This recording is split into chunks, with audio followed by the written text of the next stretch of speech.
लोकसभा में anti paper leak bill पर बोले राहुल गांधी, कहा जंतर मंतर पर नफरत नहीं थी, छात्रों का गुस्सा जायज था, युवा सम्मान चाहते थे।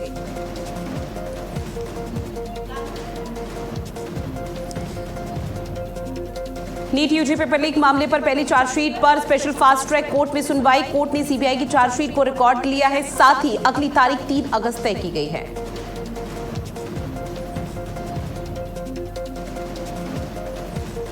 गोरखपुर में योगी आदित्यनाथ ने लगाया जनता दरबार, फरियादियों की समस्याओं को सुना, अधिकारियों को दिए समस्या के समाधान के निर्देश।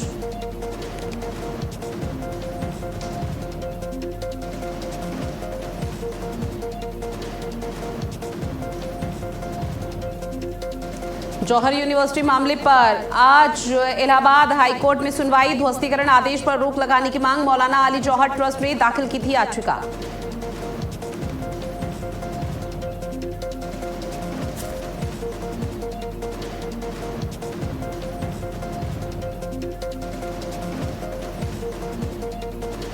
और देश भर में बदला मौसम का मिजाज, तेज हवा के साथ जोरदार बारिश का अलर्ट हुआ जारी। मौसम विभाग ने कई राज्यों में जताया बारिश के आसार।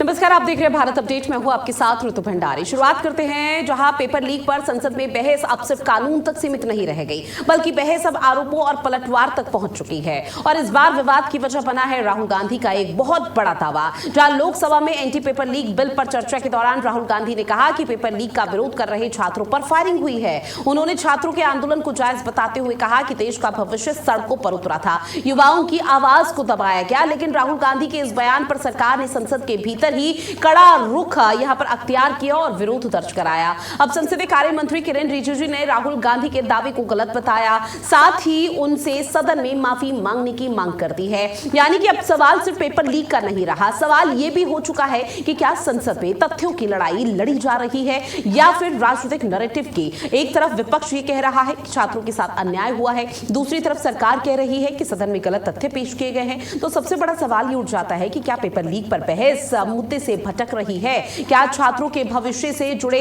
सवालों की जगह अब राजनीतिक आरोप प्रत्यारोप ने ले ली है? जहां अगर दावा गलत है तो क्या राहुल गांधी को माफी मांगनी चाहिए? सवाल यह भी उठ जाता है कि सरकार को विपक्ष के सवालों का जवाब क्या देना चाहिए, क्योंकि संसद में इस वक्त आर पार की लड़ाई हो चुकी है। विपक्ष वर्सेस सरकार देखने को मिल रहा है। सदन में घमासान मचा हुआ है। पेपर लीक पर कब विराम लगेगा, इस पर लगातार सवाल उठ रहे हैं। अब सख्त कानून बनेगा या नहीं बनेगा? राहुल गांधी की तरफ से जब संबोधन यहां पर दिया गया तो उस दौरान कई महत्वपूर्ण बातें की तरफ से जिक्र किया गया। राहुल गांधी ने और क्या कुछ कहा, पहले आप वो सुनिए। Sir, the Home Minister authorized the shooting of our students, sir.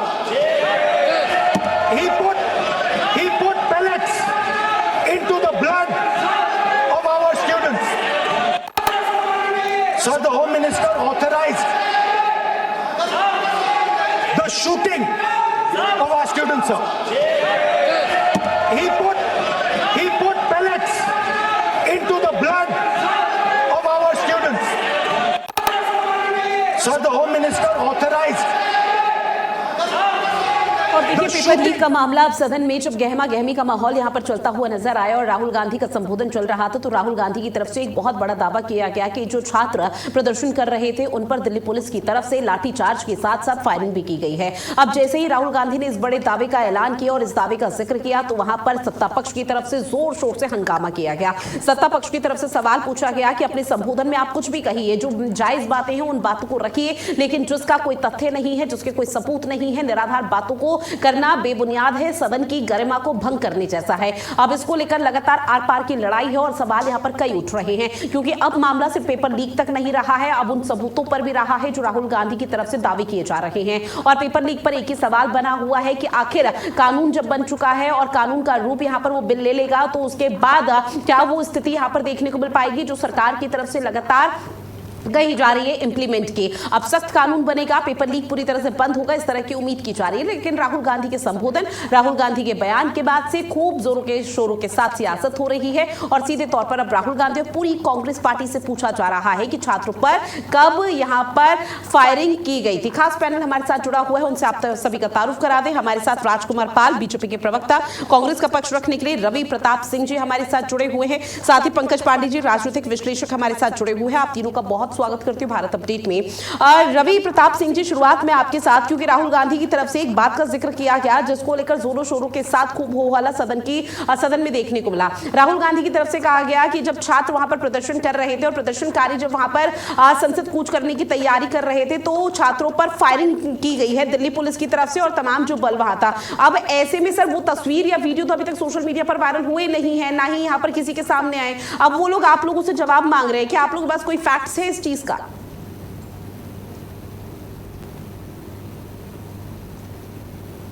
आंख जाने की कगार पे है, इससे बड़ा आपको प्रूफ चाहिए?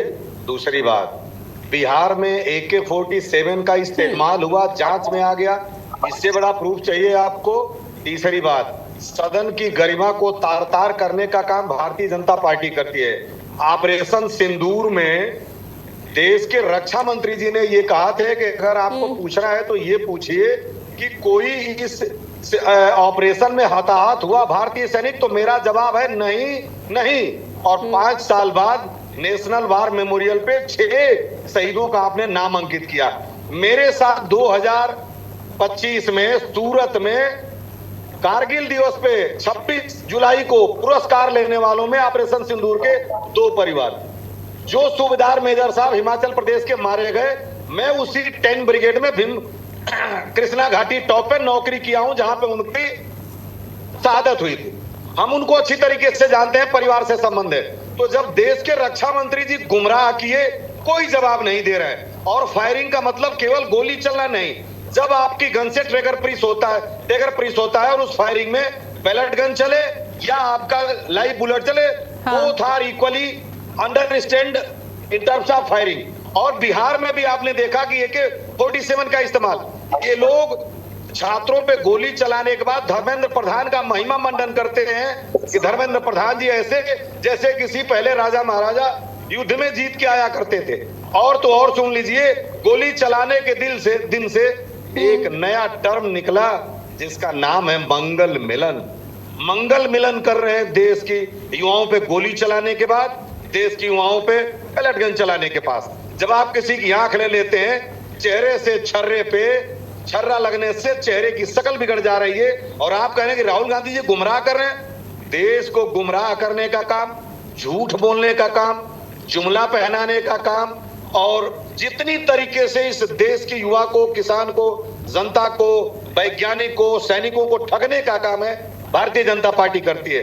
राहुल गांधी जी इस देश की युवाओं की बात को उठा रहे हैं और कांग्रेस सड़क से लेकर के संसद तक बात उठाएगी।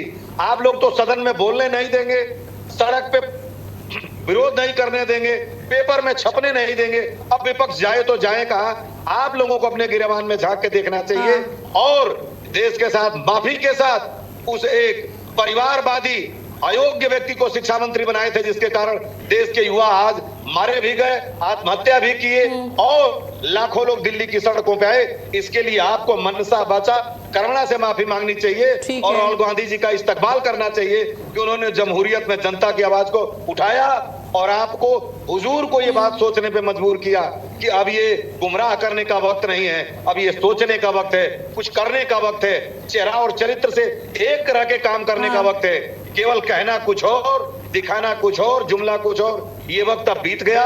राहुल गांधी जी का धन्यवाद करिए कि आपको इस प्रजातंत्र में प्रजा की आवाज आपके कानों तक पहुंचा रहे हैं। ठीक है सर, चूंकि एक और सवाल आपसे ये भी रहेगा, क्योंकि अभी आपने जिक्र किया कि बीजेपी कहीं बोलने नहीं देती है, कहीं प्रदर्शन करने नहीं देती है, पीएम आवास का घेराव आप लोगों की तरफ से किया गया। हालांकि 20 जुलाई को आप लोग नहीं थे, लेकिन उसके बावजूद भी 20 जुलाई के बाद से लगातार आप लोगों की तरफ से प्रदर्शन किया जा रहा है, आवाज बुलंद की जा रही है, लोकतंत्र की खूबसूरती दर्शाई जा रही है। सदन में राहुल गांधी ने तकरीबन 60 मिनट यानी कि 1 घंटे तक बोला, फिर उसके बाद आप लोग इस तरह के आरोप लगा रहे हैं। मैडम देखिए, जब ये फंसते हैं तो कभी कभार राहुल गांधी जी को बोलने का देते हैं, जी। वरना राहुल गांधी जी एलओपी हो करके और चेयर से पूछना पड़ता है कि सर जी। आप वही बता दो मैं क्या बोलूं। ठीक है। ये भी देश ने देखा है कि ठीक। आप वही बता दीजिए मैं क्या बोलूं, पूछना पड़ता है। अब मैं आपको बताऊं, मैं जहां पे हूं यहाँ पे 2 दिन से एक धरना प्रदर्शन हो रहा है, और उसमें जब बात छप रही है दैनिक जागरण में मैडम, तो न कांग्रेस का नाम छप रहा है, न कांग्रेस के कर्ताओं का छप रहा है, और लोगों का नाम छप जाए। इसीलिए मैंने बोला कि आप सड़क पे तो प्रदर्शन नहीं ठीक है करने सर, देंगे, ठीक है, हाउस अरेस्ट कर लेंगे, घरों ठीक पे है। बैठा आपने देंगे, जो तमाम सदन आरोप में नहीं। लगाए हैं उन आरोपों का मैं जरूर जवाब लूंगी राजकुमार पाल जी से, लेकिन इस बीच संसदीय कार्य मंत्री किरण रिजिजू की तरफ से क्या कुछ सदन में कहा गया, पहले जरा वो सुनवा देते हैं। आप लीडर ऑफ अपोजिशन है और आप ऐसा परिस्थिति खड़ा मत कीजिए। स्पीकर साहब ने भी जिक्र किया, जब प्रधानमंत्री जी को हमारा जो शुरू में राष्ट्रपति का अभिभाषण को बोलने का आप लोगों ने बिल्कुल रोक करके यहाँ तक आए, और आप लोगों ने कई बार प्रधानमंत्री जी को बोलने नहीं दिया, ऐसा परिस्थिति भी निर्माण कराया आपने। पार्लियामेंट्री जो सिस्टम है उसको लेकर के एक नियम हमने पढ़ के सुनाया, ये किताब का भी जिक्र किया कि अन पार्लियामेंट्री एक्सप्रेशन, ये मैंने जिक्र किया। और बाकी हमारा साथियों ने भी कहा है कि आप भाषण कीजिए, लेकिन जो शब्द इस्तेमाल किया है उसमें आपत्ति, इतना ही जो है। फिर आप उसका इतना आप बहुत ही इमोशनल चेहरा दिखा करके ये तो ठीक नहीं है, हाउस को आप गुमराह नहीं कर सकते। आप लीडर ऑफ अपोजिशन है। So the Home Minister authorized the shooting of our students, sir. He put pellets into the blood of our. और चलिए एक बार सीधे रुक करते हैं अपनी चर्चा का, और राजकुमार पाल जी मैं आपके पास आते हुए सर, चूंकि तमाम ऐसे आरोप है जो कांग्रेस पार्टी की तरफ से लगाए जा रहे हैं, और कांग्रेस पार्टी का सर सीधे तौर पर कहना कि इस पूरे मामले को लेकर राहुल गांधी का धन्यवाद आप लोगों को करना चाहिए कि राहुल गांधी ने आज सदन में जो 1 घंटे तक का यहाँ पर भाषण रहा उनका, उसमें कई महत्वपूर्ण बातों का जिक्र किया जिस पर सरकार को विचार विमर्श करने की बहुत ज्यादा जरूरत है। नमस्कार, और सभी पैनलिस्ट को और पूर्व सैन्य अधिकारी रवि जी को भी नमस्कार। देखिए, वो सम्मानी है, एक बड़े अच्छे पद से आए हैं, लेकिन कांग्रेस की बात करेंगे तो ये जितने भी पेपर लीक हैं, जैसे कि उदाहरण 19 पेपर लीक राजस्थान में हुए थे, उसमें 17 पेपर लीक राजस्थान में गहलोत के समय हुए। उस समय हमारी आरएसएस की कार्यकर्ता प्रियंका गांधी ने कहा था कि ये राजस्थान की समस्या है, गहलोत जी ने बहुत प्रयास किया, लेकिन ये पूरे देश की पेपर लीक समस्या है। और कल सदन में प्रियंका गांधी और राहुल गांधी के शब्दों का हमारे भाजपा के सांसद अनुराग ठाकुर, श्रीकांत, युवाओं ने जवाब देते, जिससे सब ने अच्छी तरह से इनके हर वाक्य का जवाब दिया। और जो 152 बार कहते हैं पेपर लीक हुआ, उसमें मीडिया को एक जांच करनी चाहिए कि किसके कार्यकाल में कहां, पंजाब में कितनी बार, हिमाचल में कितनी बार, राजस्थान में कितनी बार, किसकी सरकार थी। और एक बात और रखना चाहूंगा, हमारे राजनीतिक विश्लेषक उसको कवर करेंगे पंकज जी, कि देखिए केंद्रीय कानून कोई नहीं था, राज्यों के पास कानून था। पूर्व में एनटीए आने के पहले मैनेजमेंट कोटा सीटें थी, उसको किसने खत्म किया? और 500 एग्जामिनेशन सेंटर थे, उसको 5 किसने बनाया? आज ये शिक्षा के लिए लोगों को किया। और जो अभी जंतर मंतर की बात कर रहे हैं, तो वहां 10% विद्यार्थी थे, बाकी 90% जो थे वो गुंडागर्दी दहशतगर्द लोग थे। उसकी जांच हो रही है। उसके खिलाफ एक सांसद हाईकोर्ट भी चले गए रहीम जी, कि फेस से क्यों आप इनको कवर कर रहे हैं। 2873 लोगों का नाम निकला, तो उसके लिए हाईकोर्ट चले गए। हाईकोर्ट ने कहा कि नहीं, ये पुलिस का काम है। और इनको ये समझ नहीं आ रहा है कि इस पूर्व सैन्य अधिकारी है, 190 पुलिस वालों को मारा गया। उनको किस पहले तो शुरू में कितनी उकसाया गया, सारे वीडियोस उपलब्ध है, कोई छुपाया नहीं है। पर किसी को एक तरफ ही देखना है तो देख सकता है। हम दोनों तरफ की बात करेंगे। पुलिस वाले के लिए कभी कोई सवाल उठा रहे हैं। और एक बात, ये संसद में 60 साल की युवराज, 60 साल 70 साल की पार्टी ये कह रही है कि पुलिस वालों ने बैच नहीं लगाया, जबकि सिस्टम है।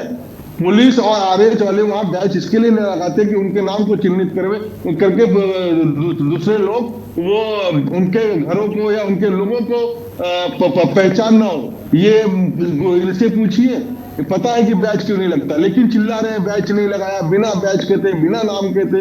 अरे भाई, इंस्पेक्टर, एसीपी, डीसीपी, कमिश्नर को तो बैच लगाना कंपलसरी है, उसके नीचे नहीं है।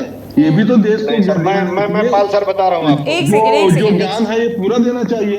हाँ। पूरा ज्ञान का क्या मतलब? अधूरी बात प्रेसिपी है, रूल्स है, उन्हीं के समय के बने हुए, आज के नए नहीं बने। मैं बताता हूँ आपको, और पेपर लीक 152 बार तो अभी हुआ है, 70 बार आपके दौर में हुआ है।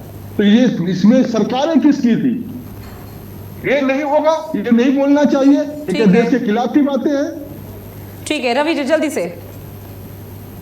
मैडम देखिए, पाल सर कुछ अधूरी जानकारी आपको दे रहे थे। यूनिफॉर्म क्लास के अंतर्गत you should have wear your name tag firstly, आपको पहनना है, पहली बात। अगर नहीं पहन पाते हैं तो आगे आपको लटकाना है। दूसरी बात, क्योंकि आपकी आइडेंटिटी तभी है जब आपने नेम टैग पहना है और यहाँ पे पहना है कि आप कौन है, वरना सिविलियन और यूनिफॉर्म में रोड पे रिक्शा वाला भी पहनता है, गाड़ी वाला भी, खलासी भी पहनता है, इतना ही अंतर होता है। बेल्ट पहनना आपको अनिवार्य है। 3 चीज। चौथी चीज आपने कहा था कि कितना भी कोई प्रोवोक करे, सुन लीजिए, कितना भी कोई प्रोवोक करे, सेना और पुलिस की ट्रेनिंग ऐसी होती है कि वेपन का इस्तेमाल वो नहीं करते हैं। उनको आईपीसी में और बीएनएस में जो मिला है सेल्फ प्रोटेक्शन, जब तक उनको पर अटैक नहीं होगा वो गोली नहीं चलाएंगे। अगर वो गोली सेना पुलिस चलाने लगे तो ऐसे प्रोवोकिंग कंडीशन होते हैं कि रात दिन गोली चलेंगे। अब आपने कहा कि मैनेजमेंट कोटा सीटें खत्म कर दी, याद रखिए सर, AIPMT जब आया था पाल सर, 15% कोटा आज भी ऑल इंडिया कोटा है, रेस्ट 85% स्टेट कोटा है, मैनेजमेंट कोटा आज भी है, कल भी था। याद रखिए, मत कहिए खत्म हो गया। आपने सीबीएसई को हटा के NTA आया। ठीक है सर, क्योंकि देखिए बैच को लेकर आप लोगों की तरफ से हवाला दिया जाता है, लेकिन प्रशासनिक अमले की तरफ से जो स्टेटमेंट सामने आया उसमें सीधे तौर पर ये कहा गया है कि आज जब अगर बैच नीचे गिर जाएगा तो उनकी गरिमा, उनका नाम खराब होगा, तो इससे बेटर है कि वो बैच ना लगाए। और जब इस तरह का भारी संख्या में लोग भी यहाँ पर आते हैं और प्रदर्शन होता है तो उस दौरान को लेकर भी प्रशासनिक अमले की तरफ से, दिल्ली पुलिस की तरफ से बाकायदा ये स्टेटमेंट सामने आए। नहीं, मैं वो स्टेटमेंट आपके सामने रख रही हूँ सर, जो दिल्ली पुलिस या फिर सेना की तरफ से कहा गया है कि बैच क्यों नहीं लगाया। और सिविल ड्रेस में वो लोग इसलिए रहते हैं, उस दौरान बैच जरूरी इसलिए, अनिवार्य इसलिए भी नहीं होता कि अगर प्रदर्शनकारी यहां पर एकदम से भीड़ आक्रोशित हो जाएगी और उग्र हो जाएगी तो हर चीज का ध्यान रखना भी जरूरी होता है। दूसरा यह है कि अगर उनका बैच आपके पैरों के नीचे आएगा, प्रदर्शनकारियों के नीचे आएगा तो उनकी गरिमा को ठेस पहुंचेगी, तो उसका मान रखना भी सर बहुत ज्यादा जरूरी है। बैच को सिविल ड्रेस में नहीं पहना जाता, लेकिन जब यूनिफॉर्म आपने पहन ली, वो आपने कम्बैट ड्रेस पहन लिया, तो you should wear your name tag. दूसरी बात ये अभी कह रहे थे, एनटीए केवल टेस्ट लेती है sir, medical council of India जाकर के काउंसलिंग कराती है।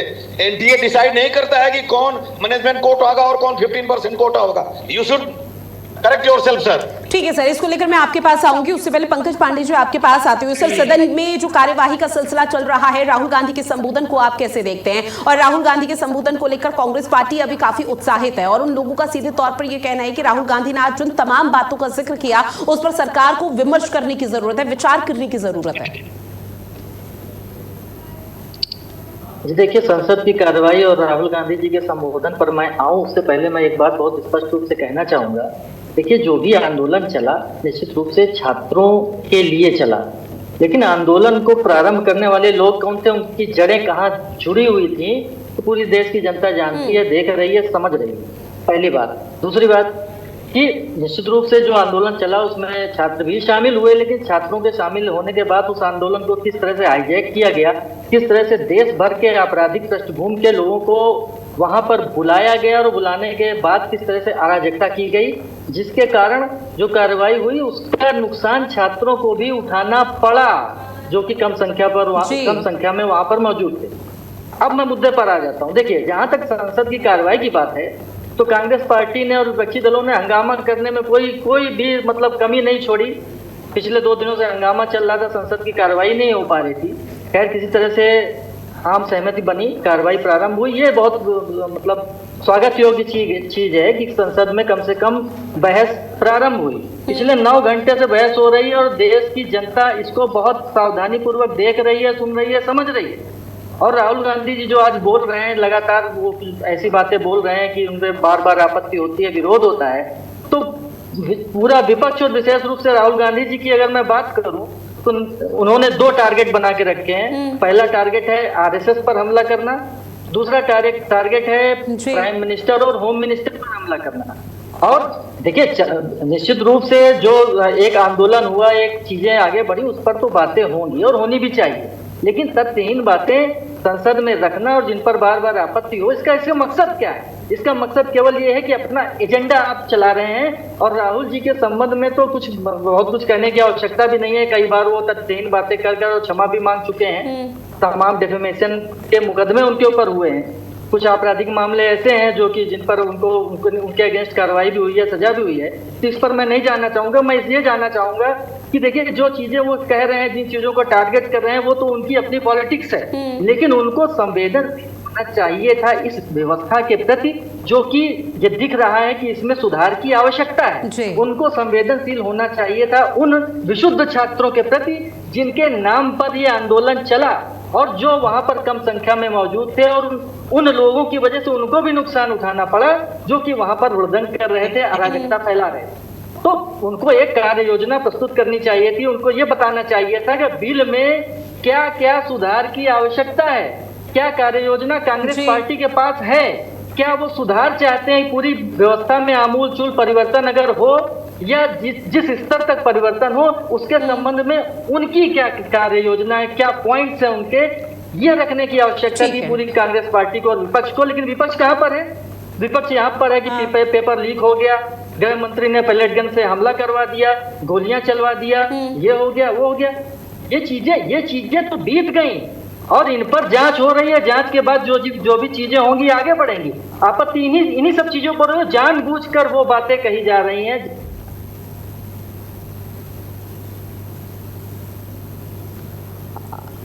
जिससे हंगामा हो और कांग्रेस पार्टी का एजेंडा आगे बहुत अच्छी तरह से समझ रही है कि आपकी संवेदनशीलता व्यवस्था में सुधार के प्रति कितनी है और उन छात्रों के प्रति कितनी है जिनके नाम पर यह आंदोलन चला और जिनके लिए व्यवस्था के सुधार है तो बिल पर संसद में चर्चा हो रही है। जी देखिए सर, ये भी आप भली भांति जानते हैं, मैं भी भली भांति जानती हूँ कि दोनों ही पार्टी, चाहे बीजेपी हो या कांग्रेस हो, दोनों ही इस वक्त सिलेक्टिव नेचर अपना रहे हैं। अगर बीजेपी पर निशाना साधा जाता है तो बीजेपी कांग्रेस शासित राज्यों का जिक्र करती है और कांग्रेस पर निशाना साधा जाता है तो सीधा केंद्र का जिक्र कर रहा है, पंजाब का जिक्र नहीं बल्कि बिहार का जिक्र किया जा रहा है। तो निश्चित तौर पर सिलेक्टिव नेचर दोनों ही राजनीतिक पार्टियों की तरफ से अपनाया जा रहा है। लेकिन रवि प्रताप सिंह जी, एक सवाल आपसे ये भी रहेगा, राहुल गांधी के संबोधन में युवा प्रदर्शनकारियों की सराहना की गई, राहुल गांधी के संबोधन में एक छात्र की थ्योरी का भी जिक्र किया गया, जंतर मंतर पर पुलिस कार्रवाई, अमित शाह पर निशाना, शिक्षा व्यवस्था पर प्रहार किया गया, तमाम बातों का जिक्र किया। लेकिन उसके बावजूद भी सवाल ये उठ जाता है सर कि हर सिक्के के दो पहलू होते हैं। एक पहलू राहुल गांधी यहां पर बता रहे हैं लेकिन दूसरे पहलू पर नजर नहीं जा रही है। रामकुमार पाल जी, ये सवाल सर आपसे है। आप चूंकि देखिए राहुल गांधी की तरफ से या विपक्षी पार्टियों की तरफ से जो दूसरा पहलू है वो नहीं बताया जा रहा, क्योंकि कई जनरेशन, जो भी जेनजी जनरेशन का जिक्र किया जा रहा है कि जेनजी सड़कों पर उतरी थी, लेकिन कई जगह पर मर्यादा भूल गए थे। उस जो यहां पर सीमा थी मर्यादा की, उसको लांघ दिया गया था, गाली गलौज की जा रही थी, ऐसे ऐसे शब्दों का इस्तेमाल किया जा रहा था जिसको आप या हम अगर बोले आज की तारीख में तो शायद उसमें 100 बार हम सोचेंगे और सुनने में ही हमारे रोंगटे खड़े हो जाते हैं। लेकिन उसके बावजूद भी राहुल गांधी ना उनका जिक्र कर रहे हैं, ना उस पहलू का किसी तरह से चर्चा की बात की जाती है। तो ये सिलेक्टिव नेचर क्यों अपनाया जा रहा है? इनका हमेशा से सिलेक्टिव नेचर रहा है। ना वो पत्रकारों को मारा गया उसके बारे में बात कर रहे हैं, 190 पुलिसकर्मियों के बारे में बात नहीं कर रहे हैं, 2873 जो दहशतगर्द की चिन्हित हुए उसके बारे में बात नहीं कर रहे हैं। बिहार की बात कर रहे हैं तो बिहार में दंडित तो क्या, निलंबित तो किया गया है। और यहाँ पे पुलिस कह रही है कि पैलेट गन नहीं चला, डंडे किल लगे, डंडे नहीं थे, तो भी ये मानते नहीं है, देश विरोधी बात करते हैं। ये अगर देश की कोई संस्था ही इसकी जांच करेगी ना, तो इसका रिजल्ट देश की संस्था देगी कि कांग्रेस पार्टी और सपा और विपक्ष थोड़ी कोई रिजल्ट देगी। तो ये और सारा चीज एक्सपोज हो रहा है। अगर इन्होंने नीट बिल के ऊपर बात किया तो सदन में एक्सपोज हुआ। अगर इन प्रियंका गांधी ने कोई एक दो बात गलत कही तो उसको सस्पेक्ट में करके उसको जांच के दायरे में लाया। अनुराग ठाकुर ने भी कुछ गलत बोला तो बोले ये पीठ इसको देखेगी, इसमें जो नहीं है तो सदन से बाहर कर दिया जाएगा। वहां जो होता है प्रूफ के साथ होता है, अगर प्रूफ नहीं है तो वो स्पीच निकाल दी जाती है। तो ये संविधान को इनको समझना चाहिए और संविधान में संवाद ही सबसे बड़ी चीज है। और रवि भाई साहब तो सैनिक है, तो इनको देखना चाहिए कि इनके के कार्यकाल में कश्मीर में जो सैनिकों को पत्थर मारे जाते थे, गोली चलाने की कुछ नहीं परमिशन नहीं थी, वो सब इन्हीं के कार्यकाल में इन्होंने तो जो ड्यूटी में देखा होगा। हमने तो वीडियो में देखा है, हमने तो मीडिया में देखा है, तो इन्होंने ड्यूटी पे देखा होगा उस समय क्या था। अब प्लास्टिक की गोली चलाओ, आप जवाब नहीं दे सकते, तो ये इस तरह से देश चलेगा, इस तरह से देश चाहिए, वही देश चाहिए इनको। और इन्होंने कानून नहीं बनाया जो पिछले 15-20 सालों में कानून बनाना, आप सत्ता में थे, आपके समय पेपर लीक हुआ तो आपने कानून तक नहीं बनाया। ये कानून, ये जो पेपर लीक है सन 2000, हमारे कई लोग गए, इनके भी लोग किसी ने इजराइल नहीं दिया। और 19 जुलाई का पंजाब के लिए नहीं बोल रहे हैं, केरल के लिए नहीं बोल रहे हैं, अभी कर्नाटक के लिए नहीं बोल रहे हैं। लेकिन सर वहां के लिए तो ये कहा जा रहा है कि अगर वो लोग सत्ता पक्ष की भूमिका उस राज्य पे निभा रहे हैं जहां का आप जिक्र कर रहे हैं, चाहे केरल में कांग्रेस हो, झारखंड में हो या फिर पंजाब में आम आदमी पार्टी हो, 6 पेपर लीक हो चुके हैं, उसको लेकर बीजेपी क्या कर रही है? उन लोगों का सीधे तौर पर कहना है कि इन जगहों पर विपक्ष बहुत ज्यादा कमजोर है, यहाँ पर विपक्ष मजबूत था इसलिए धर्मेंद्र प्रधान का इस्तीफा हो गया। लेकिन जहां बाकी राज्यों का आप जिक्र कर रहे हैं वहां पर बीजेपी मजबूत नहीं है, बीजेपी वहां पर विपक्ष की भूमिका निभा रही है और वो इतनी कमजोर है कि एक इस्तीफा तक नहीं मांग पा रही। ऋतु जी, सदन के अंदर हरजिंदर कौर अकाली दल की सांसद ने पूरा एक्सपोज किया पंजाब के बारे में, अपनी आधे घंटे की स्पीच में हर पेपर लीक के बारे में बताया। लेकिन बेशरम हो तो कुछ हो ना, बेशरमों के लिए क्या चीज है? कोई चीज नहीं है। अगर इन्होंने आरोप लगाया तो सदन में जवाब दिया गया, और सदन में भदौरिया जी थे, आनंद भदौरिया ने कई चीजों पे ऑब्जेक्शन लिया, तो सदन पे स्पीकर जो बैठे थे उन्होंने कहा कि ये ऑथेंटिक आपको देना पड़ेगा, नहीं तो ये शब्द भी निकाल दिए जाएंगे। तो वहां पे सजेशन ऑब्जेक्शन होता है, अगर किसी ने गलत बोला तो वहां रिकॉर्ड पे नहीं रहता है। ये रवि जी को और सबको समझना चाहिए, हमारे श्रोताओं को समझना चाहिए, गलत कहीं भी नहीं बोला जाता है। इसीलिए लोग बाहर पेपर प्रेस कॉन्फ्रेंस में कुछ भी बोल जाते थे, क्योंकि इसमें कोई कार्रवाई नहीं होगी। जजों पे सवाल उठाते हैं लेकिन वहां पे कभी अपील फाइल नहीं करेंगे, कोई एफिडेविट नहीं देंगे, क्योंकि एफिडेविट देंगे तब तो हम फंसेंगे ना। एफिडेविट नहीं देंगे, गुमराह करेंगे। ठीक है सर, हमारे साथ रवि प्रताप सिंह जी भी जुड़ गए। रवि जी पहले तो आप अपनी बात रखिए सर। मैडम, मैं ये कह रहा हूं कि संविधान में शिक्षा समवर्ती सूची में आता है, और जब समवर्ती सूची में कानून बनाने का अधिकार केंद्र और राज्य दोनों को है, तो राज्य केंद्र के बनाए हुए कानून के अनुपालन को संदर्भित करते हुए ही कानून बनाती है। तो आप आज 22 प्रदेशों में कानून ले आइए, केंद्र में लाए और कठोर लाइए, जो जिनके व्हाट्सएप पे मैसेज आता है उनको भी अकाउंटेबल बनाइए।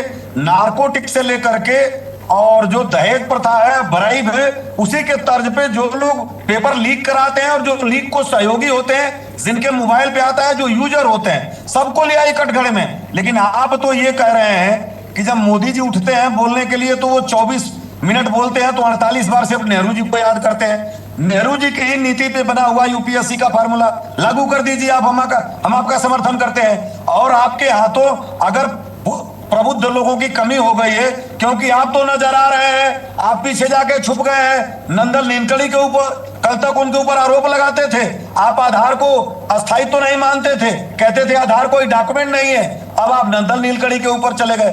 आपको कम से कम आज भी कृतज्ञ होइए, मूर्धन्य होइए कि कांग्रेस के ही मेधा से लवरेज व्यक्तियों के कारण आपकी इज्जत बच रही है, वरना आपके पास तो इतना जहीन और मेधावी है नहीं, क्योंकि आप डॉक्टर मुरली मनोहर जोशी की बात सुनेंगे नहीं। और आपके यहाँ तो सब अब लल्लू बड़े बैठे हैं, आपके यहाँ तो 12वीं पास को कभी शिक्षा मंत्री बनाएंगे, कभी आप परिवारवादी को बनाएंगे।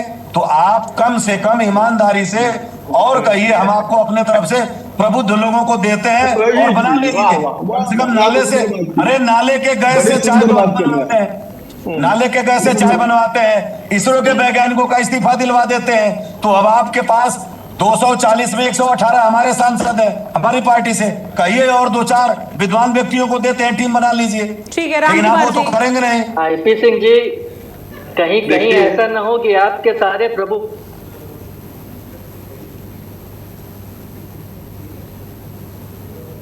ठीक है सर, आप भारतीय जनता पार्टी की ही सदस्यता ले लें आपके सुझाव पर। ये तो सर ये जबरदस्ती लीला ले, हाँ जी, वॉशिंग मशीन में बुलाएंगे, डराएंगे, ले लेंगे सदस्यता। ऋतु जी, ठीक है, राम कुमार जी। हाँ देखिए, कल प्रियंका गांधी ने डायरेक्टर वी कामकोटी के ऊपर सवाल उठाया। इनका पूरा खानदान उतना नहीं पढ़ा लिखा है जितना कामकोटी है, जितने वो IITI मद्रास के डायरेक्टर हैं उनके ऊपर सवाल उठाया। तो इनका पूरा उतना खानदान पढ़ा लिखा नहीं है, ये बात कर रहे हैं इसकी। और इन्होंने तो कुछ किया भी नहीं। और इनको सबसे पहले तो आरएसएस और वो वीएचपी से क्या तकलीफ है? वो इंसान नहीं है, वो मानव नहीं है। ये तकलीफ है आरएसएस से कि आजादी की लड़ाई में माफी मांग रहे थे, 60 रुपया पेंशन पे जी रहे थे, इंडिया मूवमेंट को कुचलने की बात कर रहे थे, देश के नागरिकों को सेना में भर्ती होने की बात कर रहे थे। और सुन लीजिए, और आजादी के बाद 84 तक आपको राम याद नहीं आ रहे थे, और आप फजलुल हक की सरकार में गवर्नमेंट बना रहे थे। इसलिए आरएसएस है, शिक्षा पे आप अधिकार कर रहे हैं, भगवाकरण कर रहे हैं शिक्षा में, क्रिटिकल थिंकर की जगह पे आप अंधभक्त पैदा कर रहे हैं। इसलिए तकलीफ है हमको। उसके बाद मेरे को पंकज पांडे जी के पास भी जाना है सर, एक सेकंड सुन लीजिए। छोटी सी बात रखूंगा, ये कह रहे हैं आजादी की लड़ाई, इस पार्टी का संस्थापक कौन है? अंग्रेज, पांच अंग्रेज इस पार्टी के संस्थापक है, जिसको 100 साल की पार्टी कह रहे हैं कि एक कांग्रेस था और कहाँ हुई थी? अरे गांधी वाली कांग्रेस की बात करिए, नाम कांग्रेस की बात मत करिए। देश को बताओ, बाद में बोलना कौन देश का वफादार और कौन चोर है। पहले संस्थापक ही आपका कांग्रेस था। बात क्या करते हो आप साहब? आपका दादा ही संस्थापक कांग्रेस था और आप बात करते हो भारतीयता की। और शिक्षा मंत्री मौलाना आजाद कितने पढ़े लिखे थे? कितने पढ़े लिखे थे मौलाना आजाद? बताइए देश को। बहुत हो गया मन की बात, और कई काम के मन की बात नहीं, आप जन की बात करिए। जन जनता जनार्दन मालिक है, कोई पार्टी, कोई नेता, कोई प्रधानमंत्री देश का मालिक नहीं है। इसी जनता को आप कुचल रहे हैं अपने पैरों तले। 27 लाख लोगों से वोट नहीं देने दिए आप वेस्ट बंगाल में इसी जनता को, और 80% जो आया वो निकला कि सही है। पांडे जी आपके पास आते हुए सर, चूंकि देखिए सदन की गरिमा लगातार भंग होती है, कार्यवाही स्थगित होती है, वो निरंतर हम देख रहे हैं, लेकिन यहाँ भी उसी तरह का जो तूतू मैमे के सिला है वो निश्चित तौर पर चल रहा है और कोई नई बात नहीं है। लेकिन सर सवाल ये उठ जाता है कि अब जो नए कानून जिसको लेकर लगातार चर्चा की बात यहाँ पर सत्ता पक्ष की तरफ से की जा रही है कि एक बार कोशिश तो कीजिए बात करने की। आपको 6 घंटे चर्चा करनी है, 12 घंटे चर्चा करनी है, हम तैयार हैं उस चीज के लिए। हम पूरे दिन यहाँ पर बैठे रहेंगे, पूरी रात बैठे रहेंगे, आप चर्चा कीजिए, लेकिन सिर्फ चर्चा होनी चाहिए, कोई शोरगुल नहीं होना चाहिए, कोई ऐसा कुछ नहीं होना चाहिए कि हंगामा बरपा जा रहा है और उसके बाद कार्यवाही स्थगित हो जाए। लेकिन उसके बावजूद भी सवाल विपक्षी पार्टी ये उठा रही है, जो कि जायज है, कि 2024 में भी तो कानून था, 2024 के कानून के बाद आज क्या स्थिति है देश भर में? पेपर लीक हो रहे हैं, आरोपी कहां है? कुछ जेल की सलाखों के पीछे, कुछ के नाम अभी तक नहीं पता है। अब एक बार फिर से उसी चीज को लेकर बहस शुरू हो गई है कि कल को इंप्लीमेंट हो पाएगा सही से या नहीं हो पाएगा। मैडम 2024 में जो पेपर लीक हुआ, सर पंकज पांडे जी से सवाल है सर, रवि प्रताप सिंह की आवाज पहुंच रही है सर, बीच में नहीं सर, बीच में नहीं प्लीज पंकज जी। देखिए बड़ा अच्छा प्रश्न किया है आपने। देखिए कानून तो हर चीज के लिए उपलब्ध हैं देश में। आप देखिए बीएनएस में 103 सेक्शन है, वो मर्डर के लिए है, लेकिन फिर भी मर्डर होते हैं। बिल्कुल। उसमें आजीवन कारावास से लेकर मृत्युदंड तक का प्राविधान है। ये जानते हुए भी इस तरह के अपराध होते हैं, लोग करते हैं। तो देखिए अपराध को रोकने के लिए कानूनों का कड़ा होना तो आवश्यक है, लेकिन आपने जो एक प्रश्न उठाया बहुत महत्वपूर्ण है कि इम्प्लीमेंटेशन के लिए क्या है। और निश्चित रूप से नकल रोकने के लिए, ये पेपर लीक रोकने के लिए भी 2024 का एक कड़ा कानून है, लेकिन उसको और कड़ा किया गया है, पहली बात। दूसरी बात जो सबसे महत्वपूर्ण चीज है कि इसका इम्प्लीमेंटेशन कैसे होगा। इसके इम्प्लीमेंटेशन के लिए भी जहां तक मुझे जानकारी है, व्यवस्था की गई है कि 3 महीने के अंदर जांच पूरी की जाए, समयबद्धता, क्योंकि जांचें ही 4-4, 5-5 साल या 10-10 साल चल जाती हैं। दूसरी चीज फास्ट ट्रैक कोर्ट में इसका निस्तारण किया जाएगा, उसकी भी समय सीमा से उसको भी बांध दिया गया है। तो इन सब चीजों को करने के पीछे कारण यही है कि इस तरह के कोई भी मामले आते हैं जो कि बहुत गंभीर और संवेदनशील हैं, तो समयबद्धता रहे। अगर कोई इस तरह का मामला होता है तो तय समय पर जांच हो और तय समय पर फास्ट ट्रैक कोर्ट से उसमें दोषी को सजा दिलाई जाए। और सजा के लिए जहाँ तक प्राविधान है उनको पहले से और ज्यादा कड़ा कर दिया गया है। तो निश्चित रूप से देखिए ये तो हमेशा डाउटफुल रहेगा कि इम्प्लीमेंटेशन किस प्रकार होता है, कैसे होता है, लेकिन जहां तक इस कानून की बात है, इस बिल की बात है, तो इसमें जो प्राविधानित किया गया है तो उससे तो ये समझ में आता है कि सरकार की मंशा जो है वो साफ सुथरी है और अच्छी है, और जितना कड़ा कानून किया जा सकता था। इसमें एक और महत्वपूर्ण बात यह है कि व्यक्तिगत अपराध में जो सजा है और संगठित अपराध में उस सजा में, दोनों में काफी अंतर है। जुर्माने में भी भारी मात्रा में अंतर है और सजा में भी अंतर है। तो निश्चित रूप से इस समय जो ये कानून है, ये बहुत आवश्यकता भी इसकी थी और जितना अधिकतम किया जा सकता है वो किया जा रहा है। लेकिन इम्प्लीमेंटेशन में फिर वही बात सामने आएगी कि तमाम ऐसे कानूनी रोड़े होते हैं, तमाम ऐसे कानूनी समस्याएं होती हैं। अपील की एक अवसर मिलता है प्रत्येक अपराधी को। तो इन सब चीजों को देखते हुए देखिए समय तो लगेगा, लेकिन प्राथमिक स्तर पर जिस तरह से समय सीमा को बांधा गया है तो निश्चित ही स्वागत योग्य है। और इससे समझ में आता है कि अगर कोई ऐसा मामला पुनरावृत्ति उसकी होती है तो प्राथमिक स्तर पर उसको जल्दी ही सजा दिलाने का काम सरकार की ओर से किया जाएगा। लेकिन एक सवाल और सर इसी से जुड़ा हुआ ये भी उठ रहा है कि क्या व्यवस्था में बदलाव भी जरूरी है, क्योंकि व्यवस्था में बदलाव होगा तो शायद इस तरह की चीजें हो सकती है। क्योंकि आपने शुरुआत में अभी जिक्र भी किया कि कानून तो बहुत बने हुए हैं, लेकिन उसके बावजूद भी जैसे यहाँ पे मर्डर का हो रहा है और अपराध लगातार बढ़ रहे हैं, तमाम बातों को तो निश्चित तौर पर कि कानून यहाँ पर बना दिया गया, इंप्लीमेंट यहाँ पर तरीके से किया जाएगा। शायद उसके बाद एक और ऐसे मामले सामने आ जाएंगे जिस पर बहस नहीं होनी चाहिए, लेकिन उसके बावजूद भी क्या शिक्षा व्यवस्था में और कुछ बदलाव होने की जरूरत है या कोई ऐसी व्यवस्था लाने की जरूरत है जिससे पेपर लीक के मामलों पर यहाँ पर शून्य हो सके, रोकथाम हो सके? देखिए, जहां तक शिक्षा व्यवस्था की बात है तो ये जो मामला है ये पेपर लीक से संबंधित है, जिसके संबंध में जो कानून आ रहा है अभी सामने, निश्चित रूप से जितना कड़ा किया जा सकता है उतना कड़ा है। मुझे लगता है कि वो पर्याप्त है। जहां तक इम्प्लीमेंटेशन की बात है तो समय सीमा से बांधा गया, उस पर भी चर्चा हो ही चुकी है। लेकिन जहां तक पूरी शिक्षा व्यवस्था की बात है तो निश्चित रूप से इसमें बहुत से लैचेज हैं। मैंने पहले भी कहा कि धर्मेंद्र प्रधान जी जब शिक्षा मंत्री थे तो निश्चित रूप से बहुत उपेक्षात्मक और उदासीनतापूर्ण जो है उनका आचरण रहा। शिक्षा मंत्रालय का कार्यभार संभालते हुए बहुत सारी ऐसी चीजें थी जिसमें सरकार की फजीहत हुई। इस पेपर लीक के मामले के पहले भी ऐसे भी मामला आया कि आपका एनसीईआरटी में एक पाठ जोड़ दिया गया जिसमें कहा गया कि न्यायपालिका जो है वो भ्रष्टाचार में लिप्त है, जिसके कारण सुप्रीम कोर्ट को स्वतः संज्ञान लेना पड़ा, आपकी भर्त्सना करनी पड़ी, आपको डायरेक्ट करना पड़ा, तब वो पाठ हटा। तो इस तरह की जब चीजें होती तो निश्चित रूप से ये तो तय हो जाता है कि उनका जो आचरण था, जो कार्य व्यवहार था वो उपेक्षापूर्ण था। वो सारी चीजों पर उस तरह से कंट्रोल नहीं कर पा रहे थे जिस तरह की शिक्षा मंत्रालय जैसे एक महत्वपूर्ण मंत्रालय के मिनिस्टर को करना चाहिए था।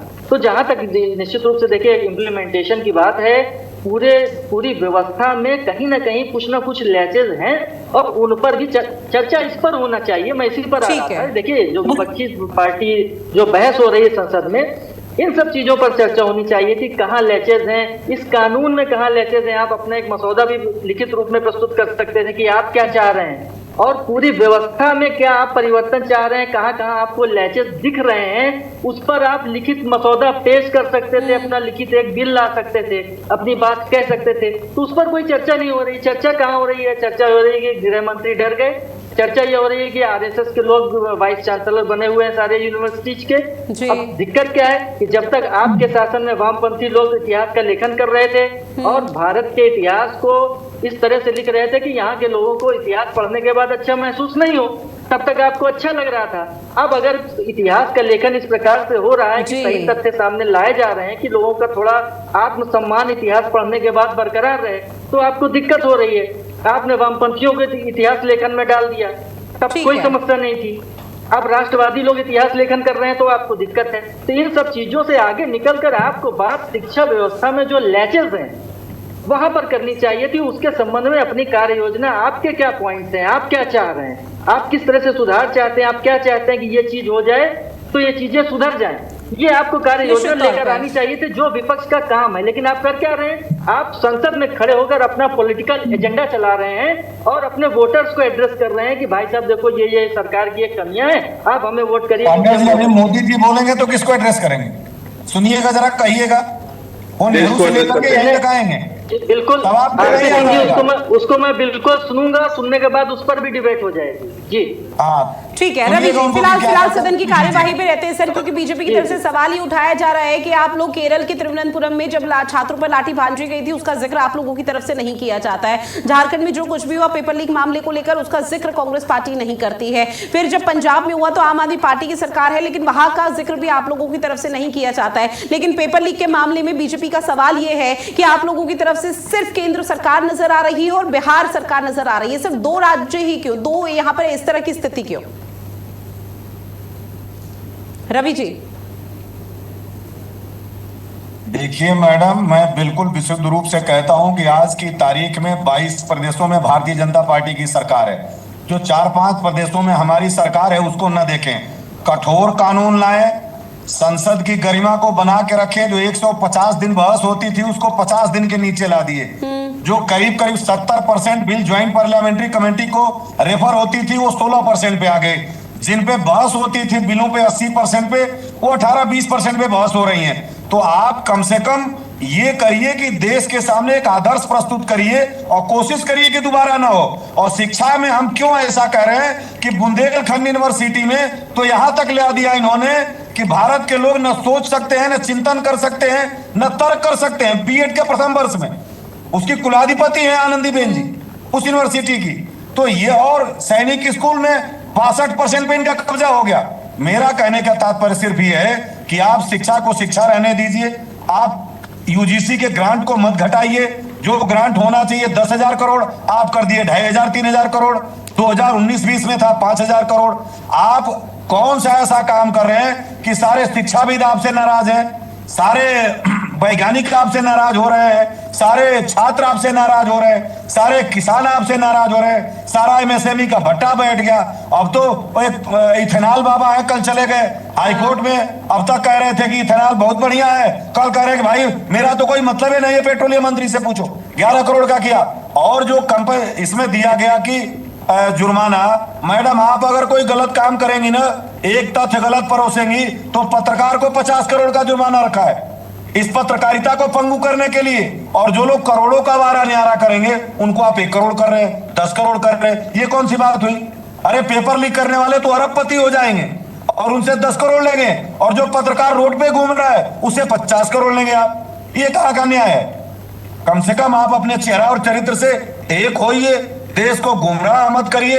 और आज देखिएगा, आज ये हमारे ऊपर आरोप लगा रहे हैं। अगर सदन का जवाब, चर्चा का जवाब चाहे गृह मंत्री दे, चाहे रक्षा मंत्री दे या प्रधानमंत्री दे, उनके वक्तव्य का 80% हिस्सा कांग्रेस पे केंद्रित होगा। न नए कानून पे केंद्रित होगा, न नई विधाओं पे केंद्रित होगा, न अपनी उपलब्धियों पे केंद्रित होगा। आपने ये किया, आपने ये किया, आपने किया। अरे हमने किया तो सरकार, जनता ने हमको दे दिया सजा, हम तो बाहर है। अब जनता ने आपको सत्तर आंखों पे बिठाया तो हमारी आपको याद क्यों आ रही है?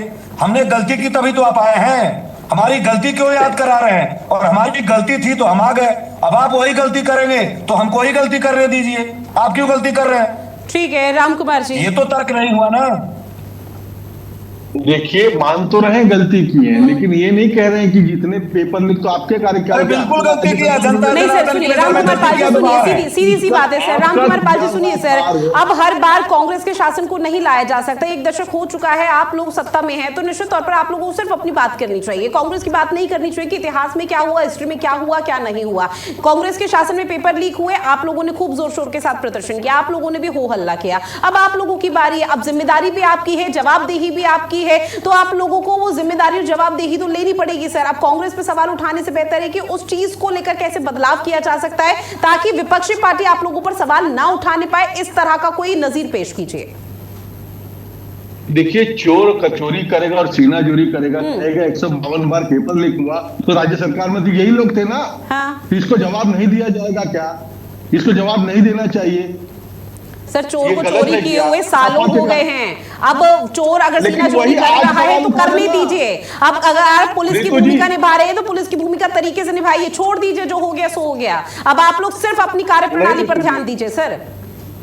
नहीं रितु जी, सवाल ये है ना कि 152 बार पेपर लीक बोल रहे हैं कि नहीं बोल रहे? एक सेकंड रवि बीच में नहीं, रवि जी बीच में नहीं सर, परोसना है तो क्या करेंगे? ठीक है सर, बार बार बीच में इंटरप्ट मत कीजिए। ठीक है रवि जी, सुन लीजिए राम कुमार जी। देखिए, आज भी यही लोग कह रहे हैं कि 152 बार लीक, तो उसका जवाब हमें 152 बार देना पड़ेगा कि किसके काल में हुआ, किसके राज्य में हुआ। और अभी पंकज जी ने जो बातें की वो इनको बिल्कुल समझ में ना रही है। हमने ये जो आंदोलन हुआ था उसका लेसन लेते हुए, उसको सीख लेते हुए, उसको कार्रवाई कड़क कानून करने के लिए लाए हैं। वो सीखा इस कॉकरोच के आंदोलन से कि नहीं और कड़क, और 13 लोगों को अरेस्ट भी किया है, और उनको ये जो समय सीमा बताई पंकज जी ने, उसके अंदर अपील की भी एक समय सीमा, इतने में ही अपील होनी चाहिए। तो ये निर्णय के लिए अगर कोई सजा के पात्र नहीं होगा, कोई कानून नहीं होगा, तो क्या होगा? ये बहसबाजी खाली चलेगी तो उससे कुछ नहीं होगा। कानून होगा तो कोई भी आईपीसी की धारा में कहीं जा सकता है, वीएनएस की धारा में जा सकता है। ठीक है, लेकिन देखिए नहीं होना चाहिए ऐसा तो। हाँ, रखिए सर अपनी बात नहीं हुआ ऐसी बात। मैडम आईपीसी और आईपीसी और बीएनएस में 90 दिन में चार्जशीट को सबमिट करने का प्रावधान है, लेकिन 6 साल तक बड़े संगीन मामलों में भी चार्जशीट नया आ गया। अब नया आ गया रवि तो जी, क्या वो पुराना है, अभी नया हो रहा है, वही अमेंडमेंट हो रहा है 2 महीने में। सर सुनिए, आप बीएनएस लेके आए, आप पूर्व सैन्य है, कांग्रेसी बाद में है, पहले पूर्व सैन्य अधिकारी है। देखिए वही कानून को बदलने के लिए आए, 2 दिन में 2 महीने में खत्म होने चाहिए, तीसरे महीने में ऑर्डर आना चाहिए। पुराना चार्जशीट वाला भूल जाइए आप, वही भी तो सदन बन रहा है, वही तो चर्चा हो रही है कानून चेंज करने की। अभी भी आप गुमराह कर रहे हैं। आप डेडिकेटेड कोर्ट बनाइए, फास्ट ट्रैक पहले से है, डेडिकेटेड कोर्ट, डेडिकेटेड कोर्ट। नहीं सर, फास्ट ट्रैक अदालत पहले से थी, आपने सख्ती नहीं रखी थी, आपने जवाबदेही नहीं दी थी। अब जवाबदेही दे रहे हैं कि हर दिन सुनवाई हो और 2 महीने में रिजल्ट आए। जो जांच गलत कर रहा है उसमें आपने क्या दायरा लाया कि आपको वो जो किंग पिन था उसको बरी कर दिया? आप संसद में क्यों? अरे जो किंग पिन था क्या किया? संसद में चुनके क्यों गए हो? विपक्ष जरूरी है सदन के अंदर सवाल उठाने के लिए। यही उत्तर रहे हैं तो आप बोलने नहीं दे रहे हो, तो आप बोल रहे हो तो आप बोलने नहीं दे रहे हो, आप कह रहे हो कि असंसदीय बोल रहे हो, हमने कह दिया गोली चला दी। वो चुने हुए सरकारी सांसदों को पर्दा करने के लिए नहीं गए, पंखा चलाने के लिए नहीं गए, अपनी बात रखने के लिए। आप विद्वान आदमी हैं, अपनी बात रखने में माइक बंद करा दे रहे हो, माइक बंद करा दे, कोई देश की बात तो सुनने नहीं दोगे आप। सबसे ज्यादा तो आप बोलते हो, जो नई विषय है, जो बुक नहीं छपी है, उसको लेके आ जाते हो। एक ब्रिगेडियर को चलो नरवणे जी को चलिए जेल कर दीजिए अगर बुक नहीं छपी है तो। क्यों बुक नहीं छपी? जेल तो राहुल गांधी को जाना चाहिए। कहिए कि नहीं छपी, जो वो साफ नहीं छपी है, उन्होंने अपना बयान दे दिया। अरे वो हमारे और आपके पास आ गई है, उन्होंने बोला पेंगुइन पब्लिशर के पास है। रवि सिंह नहीं जाएंगे सर, सुनिए, पेंगुइन पब्लिशर के पास है और वो उन्होंने कह दिया, मैंने लिख के दे दिया और उसको पीडीएफ बयान दिया। नरवणे ने बयान दिया कि नहीं छपी है, उनके प्रशासक ने बयान दिया नहीं छपी है। अच्छा ये बताइए रक्षा मंत्री का क्या बयान है, बताइए। रक्षा मंत्री का बयान है, उसके बाद क्या सेना के प्रेस कॉन्फ्रेंस के बयान नहीं है? और आपके रक्षा मंत्री ने झूठ बोला तो रक्षा मंत्री जवाब दे। सेना का प्रेस कॉन्फ्रेंस क्यों? रक्षा मंत्री का क्या बयान है? रक्षा मंत्री बोले, रक्षा मंत्री ने झूठ बोला तो वो बोले। साहब आप तो अमेरिका के कहने पे विदेश मंत्री बदल दिए सर, दूसरे को क्या सिखा रहे हो आईना? अरे आपका अमेरिका कह रहा है। ठीक है सर, सीधे मैं पंकज पांडे जी के पास जा रही हूँ। पंकज जी, सर चूंकि देखिए लगातार जो चीजें यहाँ पर सामने आ रही है पेपर लीक के मामलों को लेकर, उसके बावजूद भी ये कहना गलत नहीं होगा कि ये पहला या आखिरी मामला नहीं है, आगे भी शायद इस तरह की चीजें हमें देखने को मिल सकती हैं। लेकिन इस वक्त बीजेपी की तरफ से हवाला दिया जा रहा है 21 जून की तारीख का, जब पेपर लीक हुआ था और रीनीट का एग्जाम यहाँ पर हुआ था। वो इतने व्यापक स्तर पर ऐसे इंतजाम किए गए थे कि परिंदा भी पर नहीं मार सकता था, और 21 जून का जो एग्जाम हुआ था रीनीट का, वो बहुत सफल गया। अब उसका जिक्र यहां पर बीजेपी की तरफ से लगातार किया जा रहा है, सदन में भी उस बात का जिक्र किया गया है, आने वाले समय पर भी होगा। लेकिन क्या हर बार यही व्यवस्था अपनाई जाएगी? क्योंकि अब उत्तराखंड के आप एग्जाम का भी जिक्र हो रहा है कि उत्तराखंड में भी तो पेपर लीक हो गया। एक तरफ आप 21 जून का हवाला दे रहे हैं, लेकिन दूसरी तरफ उत्तराखंड या बीजेपी शासित राज्यों में पेपर लीक की जो घटनाक्रम है वो अभी भी बढ़ते जा रहे हैं। देखिए योगी जी ने एग्जाम कराया, अभी पुलिस राम कुमार जी एक सेकंड लौट रहे, पंकज पांडे जी से सवाल है सर, लौट रहे सर ऐसे बीच में। पंकज जी आप अपनी बात रखिए सर। जी देखिए दीप्ति जी, सबसे पहले तो मैं कहना चाहूंगा ये सब बड़े संवेदनशील मुद्दे हैं और इस मुद्दे की आग या इस मुद्दे का आक्रोश कहां तक जा सकता है ये हम अभी जंतर मंतर में देखेंगे। अब आ जाता हूं आपके मूल प्रश्न पर। देखिए ये इतना मतलब गंभीर मामला है कि इस पर ये मेरी शर्ट या उसकी शर्ट इससे आगे निकलकर राजनीतिक पार्टियों को काम करना चाहिए और सिलेक्टिव अप्रोच अपनाने से बचना चाहिए। जहां जवाबदेही की बात आती है, पेपर लीक की बात आती है, तो भारतीय जनता पार्टी पर विपक्षी दलों ने प्रश्न उठाया। भारतीय जनता पार्टी ने कहा कि हमारे समय में तो इतना हुआ है, आपके समय में तो इतना ज्यादा हुआ था। तो इन चीजों से आगे निकलकर ये आज प्रयास ये होने चाहिए कि विपक्षी दलों को भी साथ लेकर एक ऐसी कार्य योजना बनाए, एक ऐसी व्यवस्था बनाए कि इन सब चीजों से बचा जा सके, पहली बात। दूसरी बात, सरकार चलाने का काम तो देखिए सत्ता पक्ष का होता है, लेकिन देश चलाने का काम सत्ता पक्ष और विपक्ष दोनों को मिलकर करना पड़ता है। तो इस बात को बहुत अच्छी तरह से समझना चाहिए और यही लोकतंत्र होता है। तो आज इसी की आवश्यकता है और इसका मंच कौन होता है? इसका मंच संसद होती है। तो आज इसी बात की आवश्यकता है कि संसद में सकारात्मक और सार्थक चर्चा हो और मेरे प्रदेश में ये हुआ और आपके प्रदेश में ये हुआ, या आपके समय में ये हुआ और मेरे समय में ये हुआ, इस बात से आगे बढ़ते हुए इन सब चीजों में गंभीर विमर्श करके एक सकारात्मक और एक अर्थपूर्ण समाधान इसका निकालना चाहिए, जिससे कि आगे इस तरह की चीजें कम से कम हो और इनसे बचा जा सके। जी, अब चूंकि रवि जी एक बार फिर से उसी सवाल पर मैं आऊंगी, चूंकि परीक्षा पेपर लीक को लेकर जब जब जिक्र होता है तो 20 जुलाई का भी जिक्र किया जाता है। 20 जुलाई को लेकर भी बात होती है कि 20 जुलाई को क्या कुछ देश की राजधानी में हुआ था, जो कि वापस से नहीं होना चाहिए।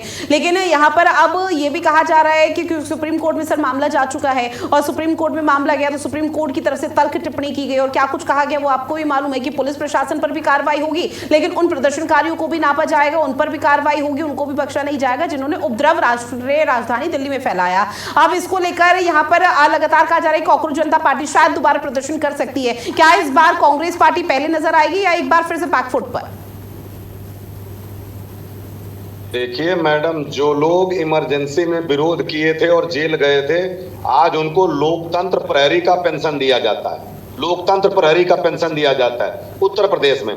बिल्कुल मिलना चाहिए। मैं कहता हूं उन्होंने अपनी आवाज जमहूरियत में उठाई थी। इन बच्चों ने जो आवाज उठाई थी वो युवाओं के भाग्य को बचाने के लिए आवाज को उठाया था। ये युवा हैं, अभी इनको लंबी जिंदगी इनके सामने है। लेकिन कई ऐसे वहां पर लोग पहुंच गए थे जिन्होंने लाठी डंडे तक उठा दिए। मैडम, डंडे खाने के बाद पत्थर चले, पहले पत्थर नहीं चले। आप क्रोनोलॉजी को मंगा लीजिए अपने यहाँ। एक भी जगह युवाओं ने क्रोनोलॉजी को कोई नहीं सेट कर रहा है। पुलिस प्रशासन उतनी ही दोषी है जितनी वो उपद्रवी है जिन्होंने पुलिस प्रशासन पर यहाँ पर चाहे गाली गलौज दी है, चाहे उन पर डंडे बरसाए, और पुलिस ने अगर लाठियां भांजी है तो पुलिस प्रशासन पर भी कार्रवाई हो रही है। निश्चित तौर पर हर सिक्के के दो पहलू, अगर एक पहलू पुलिस है तो दूसरी तरफ वो उपद्रवी भी है जिसका जिक्र कांग्रेस पार्टी दूर दूर तक नहीं कर रही है। आप लोगों को उसका भी जिक्र करना चाहिए सर। देखिए रितु जी, एक टेंट को लगाने के लिए अभिजीत दीप के उस सिपाही उस कॉप के पैरों पे गिर गया था। मैं कहता हूं संवेदनशीलता होनी चाहिए और देश में दोनों को अकाउंटेबल बनाइए। कम से कम ऐसा कर दीजिए फुल प्रूफ प्रोसेस कि अब आपके यहाँ पेपर लीक नहीं होगा। ठीक है, सीधे तौर पर उनका यह कहना है कि जो दूसरा पहलू है, जो दूसरा पक्ष है, वो कभी दोषी हो ही नहीं सकता, चाहे वो छात्र हो या फिर उपद्रवी हो। रामकुमार पाल जी, आखिरी कमेंट आपसे लूंगी सर। चूंकि देखिए लगातार व्यवस्था में बदलाव का क्या जिक्र किया जा रहा है। अब राहुल गांधी ने यहाँ पर बोल दिया, भाषण हो गया, प्रधानमंत्री नरेंद्र मोदी क्या कुछ बोलते हैं उस पर यहाँ पर चर्चा होनी लाजमी है और निश्चित तौर पर पूरे देश भर की निगाहें टिकी होंगी। लेकिन राहुल गांधी की तरफ से आज जिन बातों का जिक्र किया, क्या उस पर अब बीजेपी यहाँ पर विचार करेगी या फिर वापस से वही सब सिनेरियो देखने को मिल पाएगा कि कांग्रेस के शासन में क्या हुआ और हमारे शासन में क्या हो रहा है?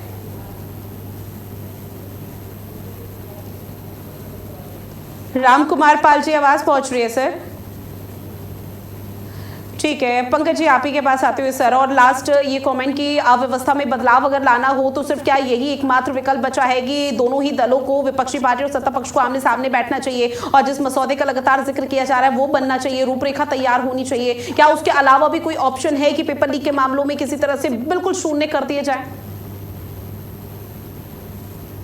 निश्चित रूप से देखिए एक बड़ी समस्या है, इसका हल निकालना आवश्यक है और इसका हल सत्ता पक्ष और विपक्ष को मिलकर निकालना चाहिए। साथ ही मेरी तो राय ये है कि इसमें स्टेक होल्डर्स को भी साथ में लेना चाहिए। स्टेक होल्डर्स सबसे बेहतर जो होते हैं वो विशुद्ध छात्र होते हैं, ऐसे छात्र नहीं जो किसी राजनीतिक पार्टी, राजनीतिक विचारधारा का समर्थन करके किसी चीज को आगे लेकर आए।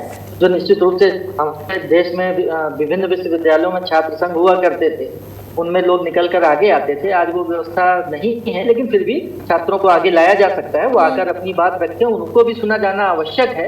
और सत्ता पक्ष और विपक्ष तो है ही, लेकिन मिलकर इस समस्या का समाधान निकालना आवश्यक है, क्योंकि इस समस्या को सुरसा के मुंह के तरीके अब आगे और बड़ा नहीं होना चाहिए। जी ठीक है सर। और देखिए अब तो सोशल मीडिया पर कुछ ऐसे वीडियोस भी वायरल हो रहे हैं जहां पहले उपद्रव फैलाया गया, वो वाली तस्वीर सामने आ रही है, और अब सोशल मीडिया प्लेटफॉर्म के माध्यम से लगातार यहाँ पर माफी भी मांगी जा रही है। बहरहाल आप सभी मेहमान हमारे साथ जुड़े इस महत्वपूर्ण विषय पर चर्चा की, उसके लिए आप सभी का बहुत शुक्रिया। खास पेशकश में इतना ही। देश और दुनिया की बड़ी खबरों के लिए आप बने रहेगा भारत अपडेट के साथ। नमस्कार।